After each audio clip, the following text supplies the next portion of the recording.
Sail into the cold northern mist along a winding river, and a wooden trading city slowly rises from the fog, alive with fire, smoke, and noise.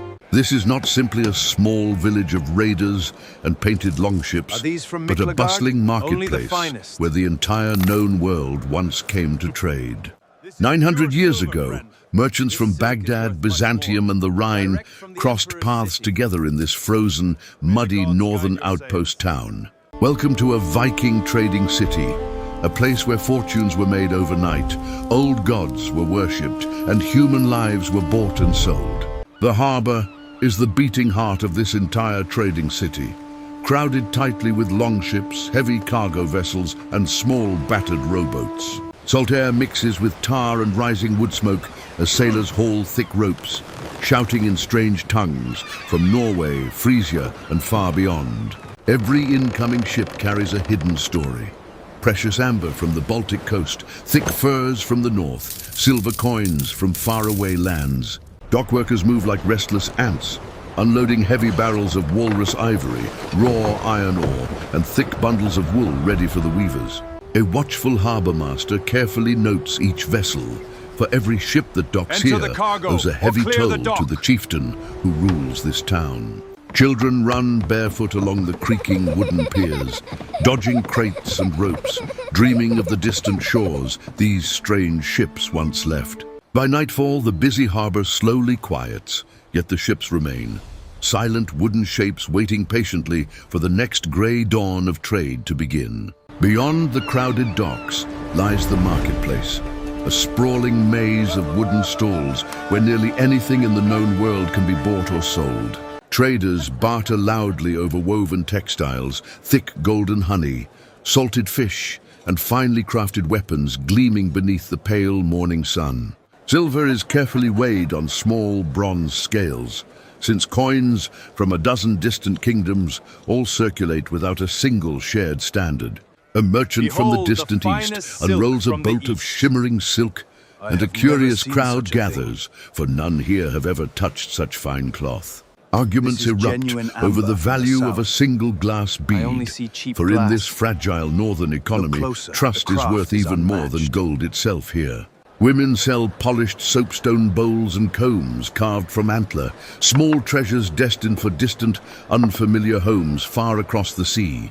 The marketplace here never truly sleeps, its restless rhythm shifting only with the tides that bring in each new ship from distant far lands. Behind the busy market stalls, the steady sound of hammers rings out loudly from small workshops lining the narrow, muddy backstreet alleys. Blacksmiths forge sharp axe heads and heavy iron nails, their furnaces glowing bright orange against the grey northern afternoon sky above. Bone carvers shape delicate combs and pins with astonishing precision, ancient tools passed down through generations of steady, patient hands. Bronze casters pour molten metal into carved clay molds, crafting fine brooches that will one day fasten cloaks across the entire continent. Glassmakers heat sand and ash into shimmering beads of blue and green, small prized ornaments traded far beyond these old, weathered wooden walls. Every craftsman here is also a merchant, selling directly from small workshop doors that open right onto the crowded, busy main city street. This is a city built not by conquest alone, but by skilled hands, turning raw northern materials into goods the whole world desired greatly. But beneath all this visible wealth and craftsmanship lies a far darker truth, for this city also trades openly in human lives and hard labor. Captives taken from raids along distant, unfamiliar coasts are marched through these very same crowded streets, bound tightly for open sale. Arab travelers who once visited such cities wrote with quiet unease of the chains, the auctions, and the silence of the sold and the afraid. Some captives become laborers within the town itself, while others are shipped far to the east, toward bustling markets deep inside distant Asia. This grim trade in human beings funds much of the silver flowing through the marketplace, a dark and hidden engine behind all the glitter. It is At a its hard peak, truth, this often great left out trading of the city was heroic the beating sagas. heart of the Yet known it shaped world. the wealth and A reach place of where every commerce great and northern culture trading port forged a town lasting greatly. legacy. To truly understand this city, we must see both its brilliance and the deep human suffering quietly woven into its very own foundations still. Away from the market's constant noise, ordinary families live in low timber houses, roofed with turf to hold back the biting northern cold. Smoke curls upward from central hearths, where thick stews of fish, barley and cabbage simmer slowly through the long, dark winter evenings. Children learn early to mend fishing nets, spin coarse wool and carry water, for every hand in the household must earn its own daily keep. Women hold real economic power in this northern world, running entire households, managing trade goods, and sometimes even owning their ships. In quiet evenings, gathered storytellers hold crowds spellbound with tales of gods, giants, and long journeys to lands beyond the known map. Games are played with small, carved bone pieces on wooden boards, laughter rising freely, even through the harshest, coldest winter months here.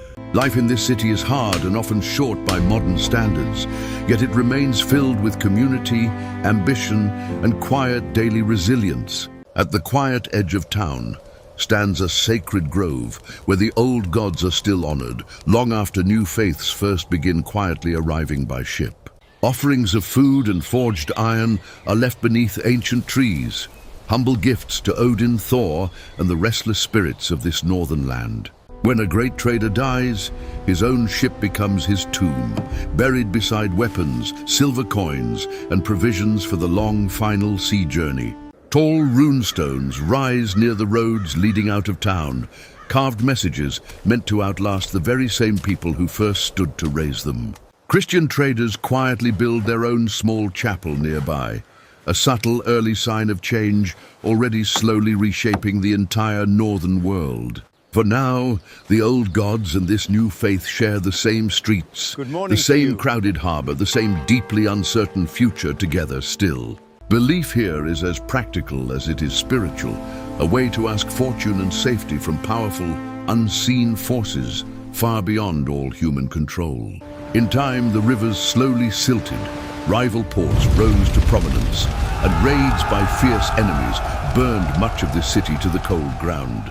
What once stood as a bustling capital of trade slowly faded into quiet grassy mounds and half-buried timber beams hidden deep beneath them.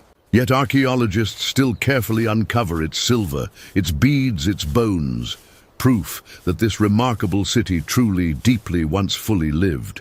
The ships are long gone now, the great market silent, but the story of this Viking trading city still refuses to ever completely disappear. If this journey into the forgotten Viking world captured you, subscribe now, since many more lost and forgotten cities are waiting just ahead. Tell us in the comments section down below which lost city or ancient civilization you want us to bring vividly back to full life next time.